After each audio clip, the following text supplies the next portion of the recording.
Hello and welcome. I'm JJ Flazanes, your host, and thank you for downloading today's episode. We're going to talk about how your negative emotions are toxic to your animals. I'm sure you understand they're toxic to you. We're going to learn today how they affect our animals and why our animals are so affected by our emotions and how they have certain receptor sites and elevated abilities that we don't have. And you're going to hear towards the end of the show, one of the prescriptions, of course, is to find more joy and to find more happiness, because that helps everyone increase their immunity and their immune system in general. And as you know, that is one of my main goals. And so I have many tools available to you, some of which are completely free, like the Manifestation Challenge. And we just completed one in June. The next one won't be till September. If you're interested in joining that, you can go to jjflazanes.com/30day, 30day. However, you won't be let into the Facebook group until about August. So just if you want to register now, that's completely cool. Just know you're not going to be let into the Facebook group until about 2 weeks ahead of time, where you can watch all the videos and get up to speed with what is sort of required or needed, get all your questions answered, feel really confident about September 1st and doing the next Manifestation Challenge. And what I have learned over time doing them for a couple of years now is that definitely people manifest things that they didn't expect. They up their game, they change their situations, and that's awesome. And one of the areas in which people complain about the most, and while they do make improvements, and some people make huge improvements, but one of the areas that I want to concentrate on the most is money for a lot of you. So I've created the Manifestation Boot Camp. It's live in person, October 11th through the 13th here in Los Angeles. We have a limited room, and I'm already a quarter of the way full. The reason why I want to bring people together to do it is twofold. Number one, we're going to go over practical exercises that really can't be done virtually in the free challenge as we do it, because they are things that get taught in person. You experience them in person. And I'm bringing in Lisa Thomas, and if you've listened to the show for a while, you know she clears inherited emotional DNA. She also clears inherited money blocks that are in your lineage. She also clears scarcity and other aspects of emotions and energy that block money from coming to you. So the October Manifestation Boot Camp, while it will be to change your point of attraction, the point at which your comfort level, if you will, with what you manifest all the time, what you feel worthy of, we're going to increase that tenfold by not only removing the blocks with Lisa that stand in your way, the stuff in your heritage you can't do anything about. We're also going to change your subconscious and your conscious mind around being able to receive more than you're used to receiving now.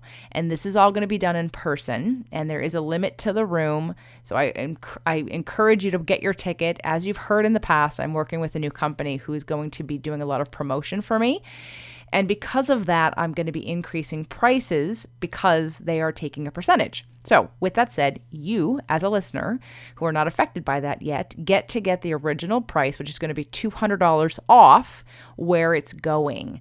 So go to jjflazanes.com/bootcamp. There is still a payment plan for it, a 2 or 3 month, if you'd like to take advantage of that.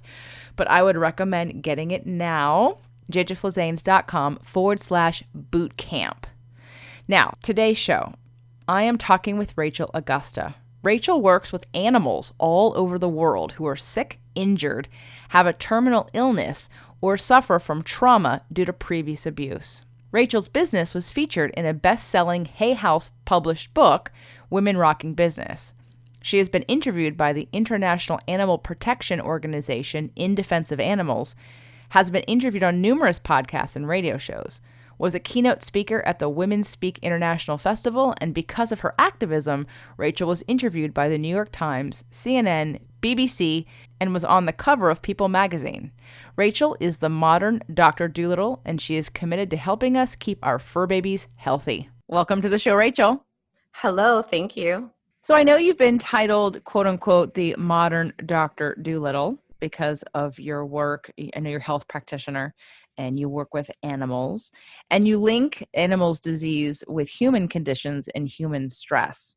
So when we met, I know I loved you for all the different things that came out of your mouth. I know I assumed that you had special gifts and talents in animal communication, and because whether you do or you don't, I know that you have said that you don't, noticing and taking cues is more of an intuition and a gut feeling and being really in tune with both animals and with people and with conditions and toxic thoughts and feelings and behaviors and habits, which is energy, right, that translate into disease or into health. And so I want to unpack how you're a modern Dr. Mrs. Dolittle, and go through your work in the world and what started you on this mission. Why are you doing this work?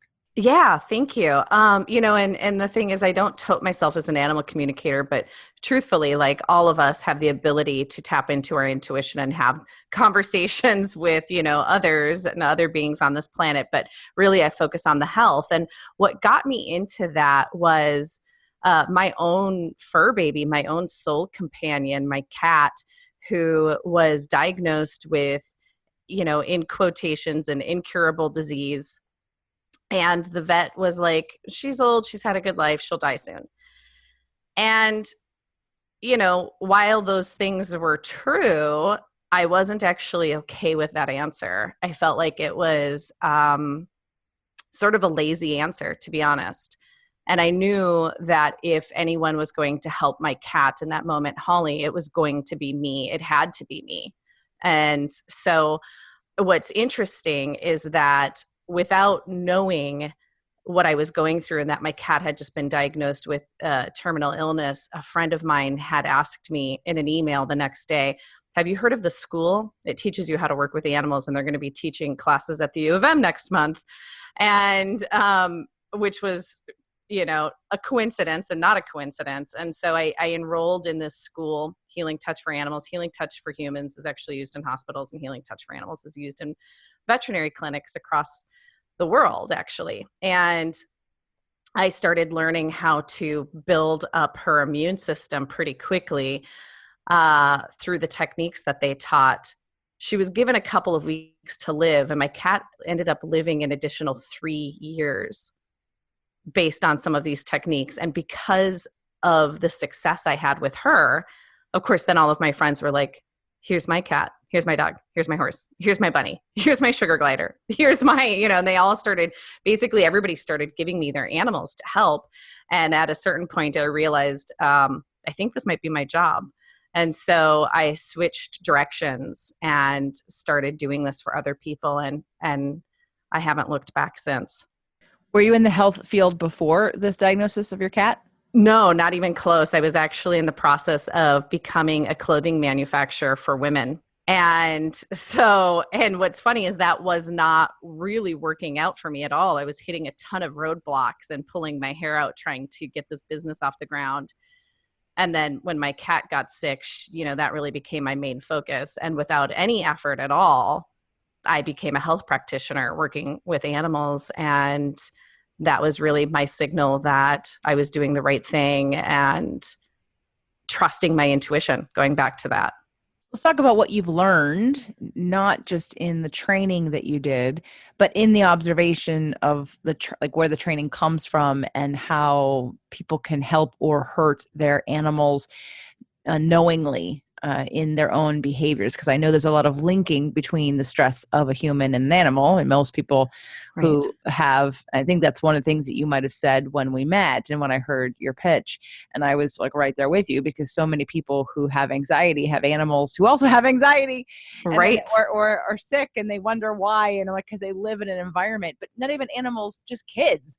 I have a client who has a child who is ADD or ADHD on medication, and I'm like, well, she grew up with two parents who are both drug addicts and constantly fighting, and like the atmosphere, the environment isn't toxic. Right. It's toxic. It's not a strong foundation. So talk a little bit about the things that you learned as you continued to like study and work with people. Totally. And that's the thing is I started off, living in a state of reactionary for myself and with my clients. My cat got really sick, and now I'm trying to figure out how to cure her. And I would be called into homes, with animals who have late stage cancer, stage 4 cancer. And jokingly, I had thought about putting on my business card, like the last resort, because, people would come to me as a last resort, and it was when things were really, really horrible. But there was started to be a common thread, a theme that I noticed sort of accidentally. And that was when these animals were really sick, it's because the humans were going through something really traumatic. And I say accidentally because, these weren't normal, I wasn't asking questions like to begin with. When I first started my practice, I was focusing on the animal, what are they eating? What are they doing? When did they get the diagnosis? What was the prognosis? And then, just getting to know my clients, they would just randomly tell me, yeah, things were great until I got breast cancer. But they weren't saying it to me to tell me as an alert system of like, this is when my dog got sick. This might be why my dog got sick. They were just saying it because they needed an ear. They needed a friendly face. They needed a hug. And so these people started telling me things that were going on in their life. And then I started to ask questions about, well, what was the timeline on that in correlation with your animal getting sick? And I could start to actually pinpoint it pretty well. And so for a while, I actually thought, oh, this is my theory that, this is what I think happens. But a couple of years ago, some scientists from the Department of Biology in Naples, Italy, were able to prove that not only do animals smell our emotions, and we've known for a long time that animals can smell our emotions. We know that they smell fear, and they smell excitement, and they smell anxiety. They smell cancer. Animals can smell diabetes on us. We know that. But what we didn't know until the Department of Biology in Naples, Italy was able to prove this is not only do they smell our emotions, but they feel them with us. And so you could ask yourself, well, why does this matter? Because if I'm living in a state of stress, my body is always in fight or flight. And because my body is in fight or flight, I have a lot of cortisol being released. Cortisol causes inflammation, which leads to tumors, and that leads to cancer. And while this is happening in my body, it is also happening in my animal's body. Their body is releasing cortisol, which leads to tumors, and that leads to cancer. So our negative emotions can literally be toxic to our animal's health. And without any training, I would have said, based on law of attraction and just physics in general, that animals would feel our emotions. Like that's, of course, they feel our emotions. They're in an environment of energy. Emotions are energy. But when you said we know that they smell our emotions, is that because of the pheromones and the cortisol? Like, tell me more about the smell of emotions. Yeah, smell. So humans have 10 million neuron receptors associated with smell. And that sounds like a lot. But a cat has 80 million. And a dog has 400 million. And so if you think about, your olfactory bulb, when you smell something, it goes into your olfactory bulb and then starts to trigger your nervous system. And if their nervous system is constantly being triggered with negative things, it starts to break down your nervous system. So that's really important piece to understand. So the smelling of emotions, right? I'm guessing, I'm wondering how they become, is it the emotions translate into our own body chemicals that become, they get emitted? Because again, that whole idea of smelling emotions, I would think feeling first and smelling second, but you're saying that smelling. They smell, well, their noses work better than ours do, and of course that it's like, if we have a bad day, if you have a bad day at work, another human would know based on how you're behaving. And of course, your animal is going to know based on how you're behaving because they read body language as well. But they're also going to be able to smell it. And then they start to feel it with you. They're like, essentially, they're mirroring you. And one thing I tell clients and when I speak at events is just imagine that you're a skunk, cute skunk, but you're a skunk. And every time you have an emotion, you spray the smell out of you. And it's, I think about fear. Think of how much fear is going on around the world right now in our own country. Um, women are starting to wonder if their rights are being taken away from them, and they are. What's happening with the border, the children. There's so much going on in the world. A lot of people have compassion fatigue, and we can feel that on each other and we can see that on each other. But our animals can actually smell that on us. And because they can smell it so with such intensity, and because they love us so much, it starts to break down their body. And I think it's important for me to throw a disclaimer in here. Not all animals are walking around feeling your feelings with you. Like the squirrel who lives outside my window isn't going to be thrown into depression when I have PMS. It's the animals we have a deep bond with. And because they have a bond with us, it hurts them that we're hurting. Absolutely. And it's also hurts that I just keep thinking of the frequency. The emotions is a frequency, it's a tone. Imagine if your emotions were a song. If you were angry, you'd be listening to heavy metal, screaming, anger music, violent music, and that over time affects everybody in the environment. Same thing with if it was you're a happy person all the time and then you're having really upbeat, very healing tones, then that frequency gets emitted and then absorbed by everybody around you too. And so I'm glad we're bringing light to this conversation, because too often, again, it is that our animals mirror what's going on with us in all ways. If there's fighting between children or parents or spouses or siblings, or, there's that, again, that gets emitted too. And a animal could run and then because of the fear, again, develop different kinds of rashes and different kinds of ticks and things, like hair loss and nervousness and anxiety. So, and I think, yeah, totally. I mean, and that's the one thing too for people listening that are like, well, I don't really understand how them smelling or feeling is going to break down, is really going to mess with their health. Well, cortisol is one thing we talked about, but the other that's important is the physiological relaxation response. The physiological relaxation response, people say, what is that? When you're happy and you're experiencing, endorphins, serotonin, dopamine, it relaxes your muscles. And when your muscles are relaxed, your blood becomes oxygenated, which allows you to absorb nutrients more efficiently from your food and from your medications, from your herbs. Your stomach starts creating digestive enzymes, the hormones regulate, your body detoxes, and new cell growth happens. And that is why, if any of that is disrupted, you don't have new cell growth, and you can't heal, actually. If you're in pain, if you're in physical or emotional pain, your body really can't heal. And this is why if you go to the doctor with a broken arm, they're going to ask you your pain level. If you say 2, they're going to give you an Advil. If you say 10, they're going to prescribe you a Percocet. They're not handing out painkillers because they feel bad for you. They're trying to trigger this response in you.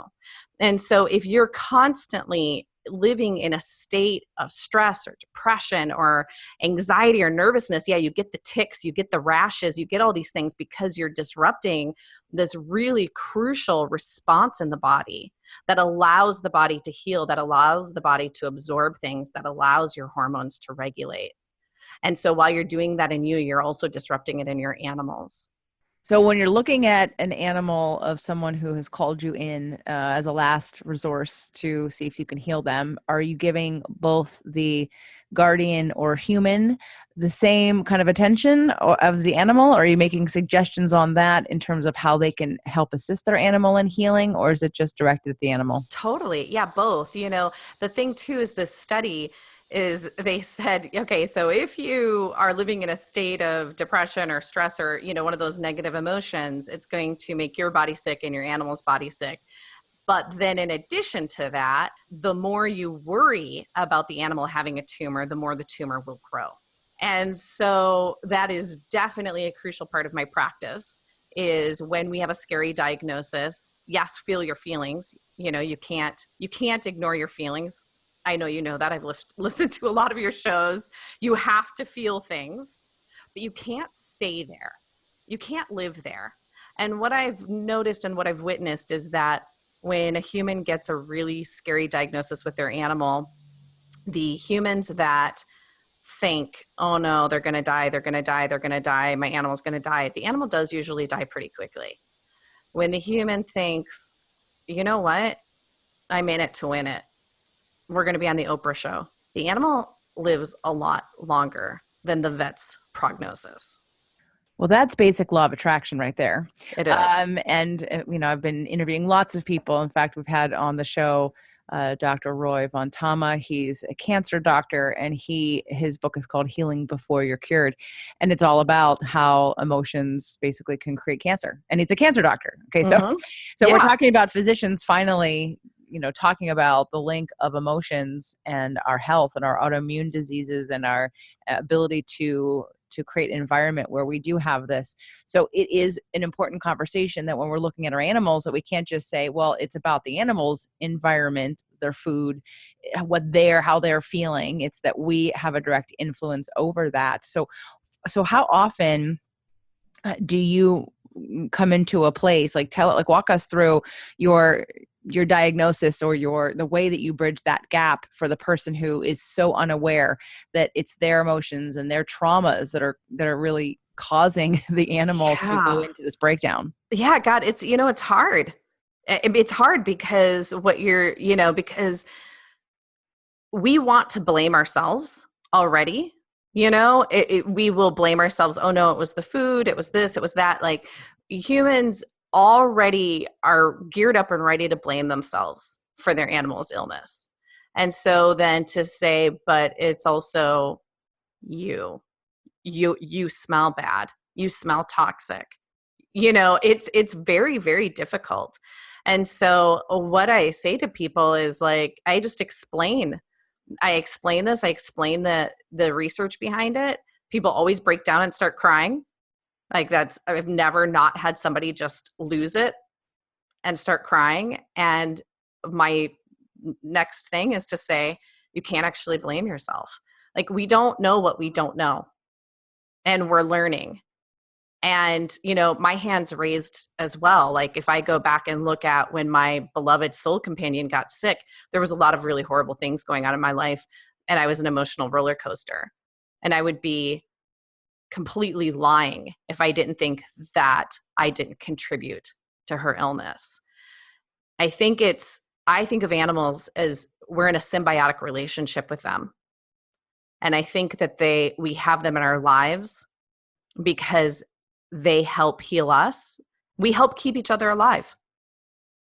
They bring us healing and we can bring them healing. And when we're doing well, they can do well. But when we're not doing well, it's really a wake-up call to us to change our lives. And I feel like animals we have them in our lives. And if you look at them, they're teachers. Like, what do our dogs and cats teach us? They teach us to connect. They teach us to play.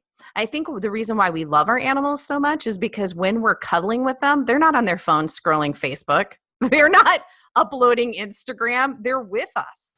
They're connecting with us. And I think those are some of the biggest lessons we can get from animals is, like, we need more connection in our lives, which is why a lot of us suffer with these these negative emotions, is because we don't have connection. We don't have a tribe. We've lost the ability to play.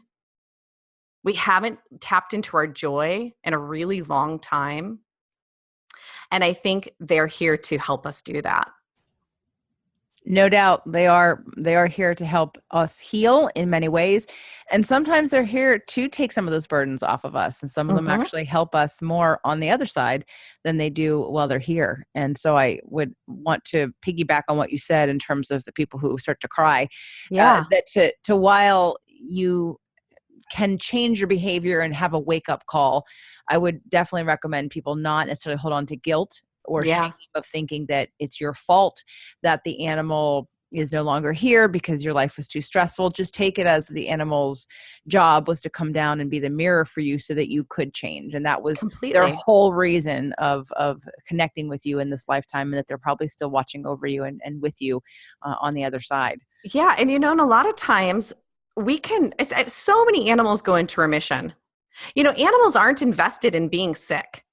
They're not. So when I work with them, I have thousands of animals who've gone into remission. I know far more animals that go into remission than I do humans because they're not invested in being sick. So I think a lot of times it's a major slap wake up call. Like, we need to turn the ship around. And when we do that, they heal and the human comes out going, wow, this saved both of us.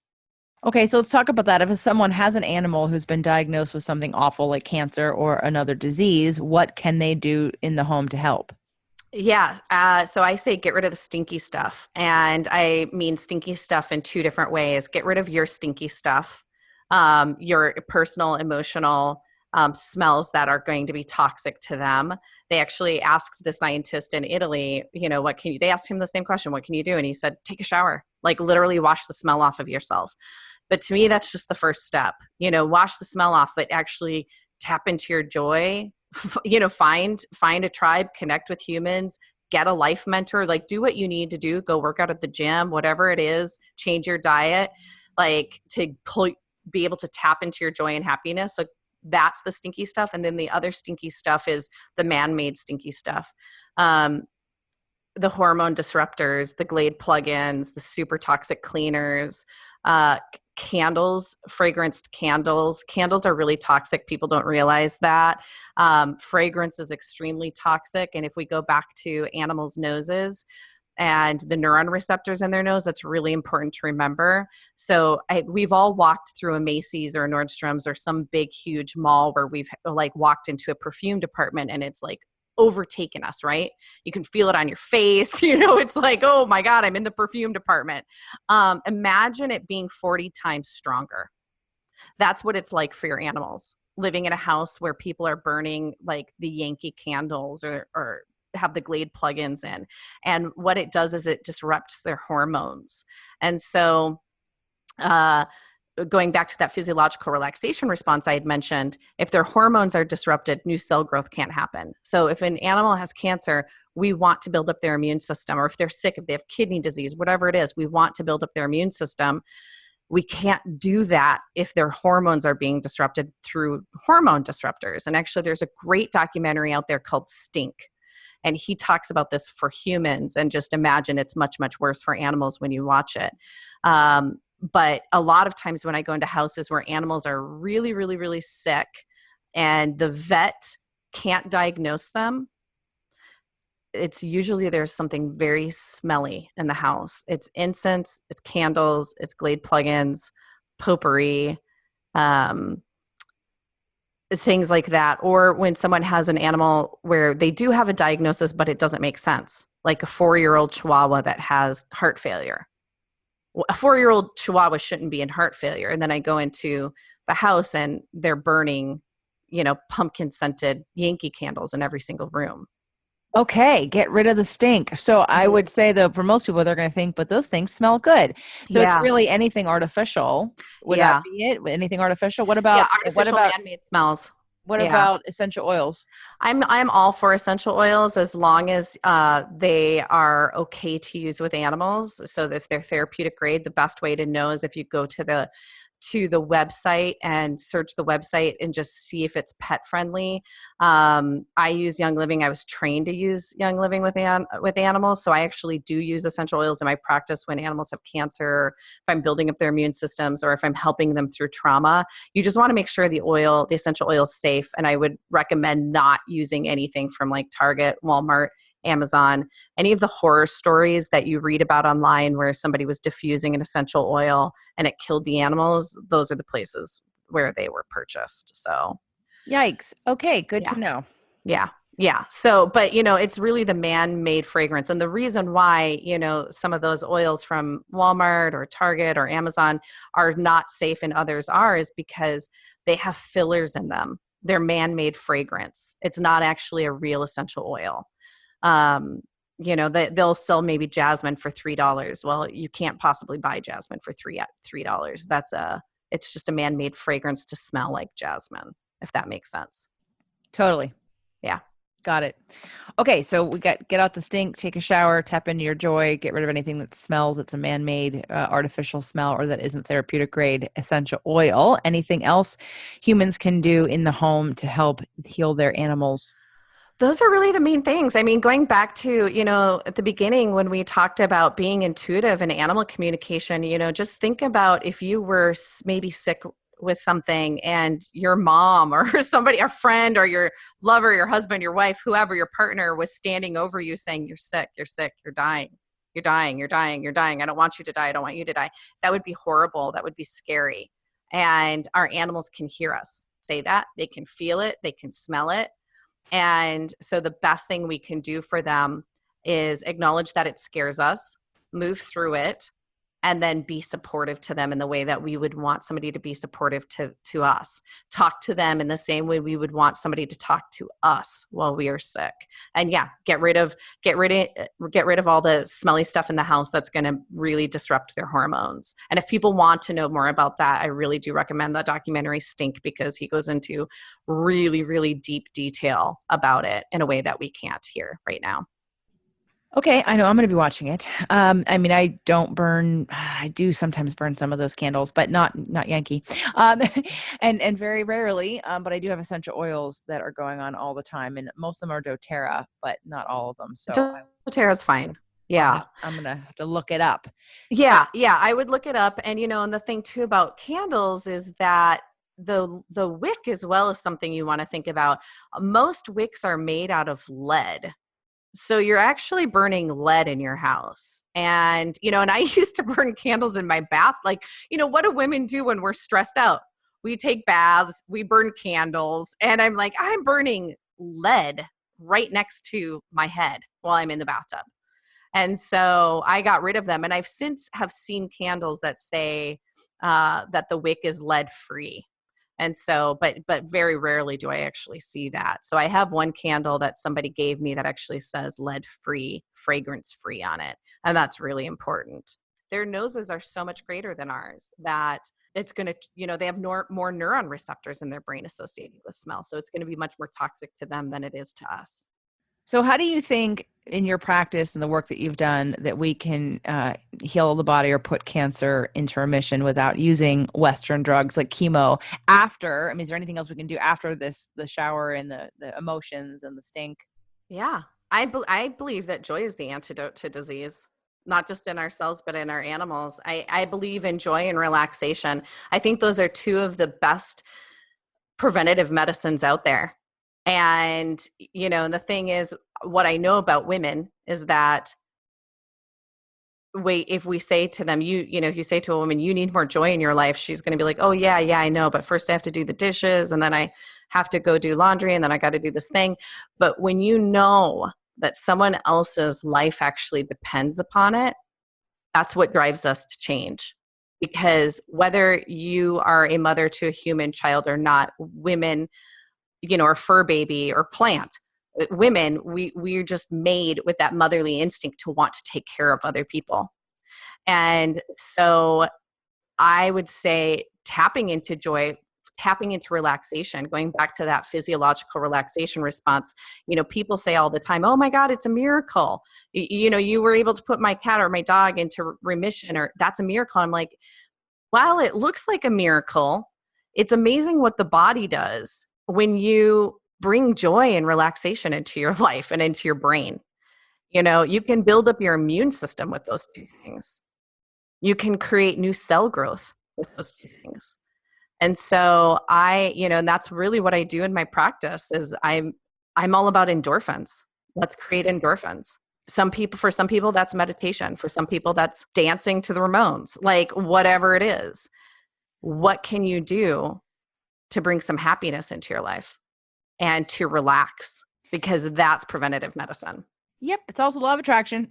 Again, yeah, back to it all works. Back to that we, there's a flow of well-being happening all the time, and we're really only deciding from moment to moment if we're connected or disconnected, if we're in alignment with it or if we're not in alignment with it. So becoming in alignment with it by getting yourself into these states will let your body heal itself. And that is definitely something that I promote. Haven't talked about it as much in the way of disease or regeneration or things like that, but absolutely it with the immunity and again, allowing the body to heal itself. I think that has to be the prescription for everyone, really in any condition. If there's a negative condition, is at first get happy, find your joy, tap into the source within you, and really trust and find the way to celebrate what's going on right now, and let go of the story that leads you down the path of worry and anxiety and fear, which only creates more worry, anxiety, and fear, and doesn't allow the body to do what it needs to do to heal itself. So Exactly. Exactly. And that's why we see animals heal so much more quickly than humans, because they're, as I mentioned, they're not invested in being sick, whereas a human, it's like, well, I'm mad about something that happened to me when I was 4. I'm holding on to something from childhood that I have to work through. And so, whereas animals just, they don't do that for the most part. And they're able to just get out of their way and let their body do what it needs to do. So I give a lot of health advice because I've been studying all different aspects of health and alternative medicine, and at the same time, there's a balance between someone who is working with a physician or 2 or 3 or 5, and sort of the balance between that. What would you tell somebody listening about the work that you do versus going to the vet? Um, yeah, I've had a lot of people say to me, thank you. You're like a ray of hope. You're giving me hope. The work I do, veterinarians, Western medicine is great. I'm so thankful for it. We all know somebody whose life has been saved for it. If you've been shot with a bullet, if you've been in a car accident, if you've broken your legs, by all means, go to the doctor, go to the hospital. If your dog's been hit, if something traumatic, physical trauma has happened, you need to take them to the vet. We need a diagnosis. We need to sew them up. The difference is that, they're good at giving a diagnosis, and they're really good at stitching up wounds, but they don't work with the immune system.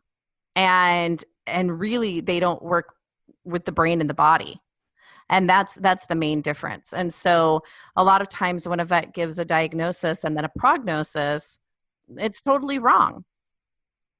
They don't always know, and that's okay. It's not their job. And one thing that really bothers me, sometimes, is when doctors and vets say there's nothing more that can be done. No, there's nothing more they can do. They've sewed up, they've done what they can do. Now they just need to pass it off to someone else. And I actually worked with a scientist, cancer researcher, and he said to me, Rachel, when you scratch your hand, dead skin cells fall off, and your hand knows to grow new skin cells, and your hand also knows when to stop growing new skin cells, but no biologist can answer how. Just remember that. That's where we are with Western medicine.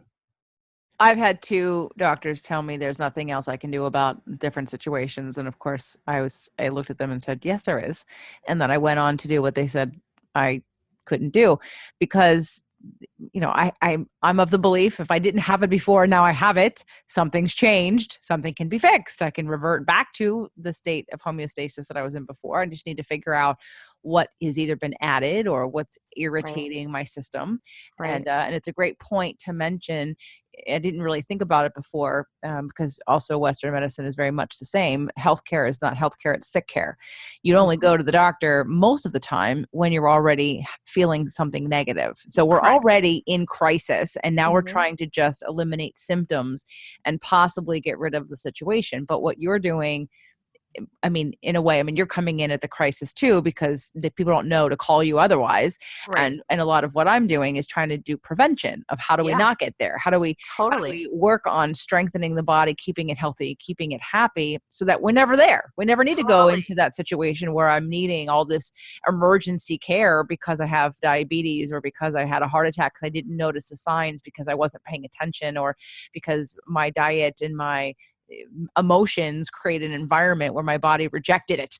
So, Totally. I'm yeah, with you. And I have to say, like, yeah, I'm in reactionary healthcare at this moment. But that's why I've been, want to do this podcast, and why I want to get this out there, is because you know, I would far rather be talking about preventative and catching these things.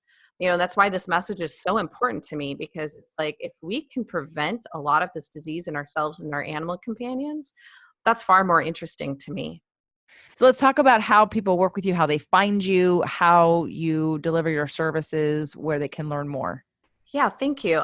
So people can work with me private sessions. If you have an animal who's really super sick, that's what I recommend, is working with me privately. I do offer a membership site. It's called My Family Membership. That's really it's for women and their fur babies. Once a month, we get online and meditate together and do a group healing with them and their fur babies. And that's really good for building up the immune system. That's really like the good preventative care. People can find me on Facebook and Instagram and Twitter and LinkedIn, and my website, leads people to all those places, rachelaugusta.com. And on my website, if you don't mind, I want to offer something that's on my website for people. There's an audio track that I created for people to listen to with their animals that actually triggers that physiological relaxation response in them, and in both the human and the animal. And it has helped so many animals that have had cancer, and maybe 4th of July, if your animals are afraid of 4th of July fireworks or thunderstorms, or if they have kidney disease, and they can just go to my website and download it. It's free, and it has binaural beats and all sorts of stuff in there that trigger the physiological relaxation response. Perfect. And absolutely. So it's rachelaugusta.com. Yes. Thank you. You're welcome. Any last parting words for the people who are listening on ways that they can create a better environment for their animals to thrive right now, even if they don't have a unhealthy animal? Yeah, schedule dance parties into your planner, daily dance parties. I'm all about dancing and having fun. I swear by it. Like, the more fun and happiness, connection, and relaxation you have in your life, the healthier your fur babies, your human children, anyone who lives with or around you is going to be. We had a dance party this morning and a dance party on Monday morning. So we have Did had you? two morning dance parties, salsa lessons and all, Awesome. twice already this week. It's only Wednesday. That is awesome. Do you go and do that? Do you have it at your house? How are your dance parties happening? In the morning after coffee, a playlist goes on. Playlist at the end has a salsa song in it. And I'm currently teaching Doug a little bit more advanced moves in salsa. So we actually do a little salsa lesson, and then we do a salsa dance, and then we're done. Oh my God, that's amazing. I love that.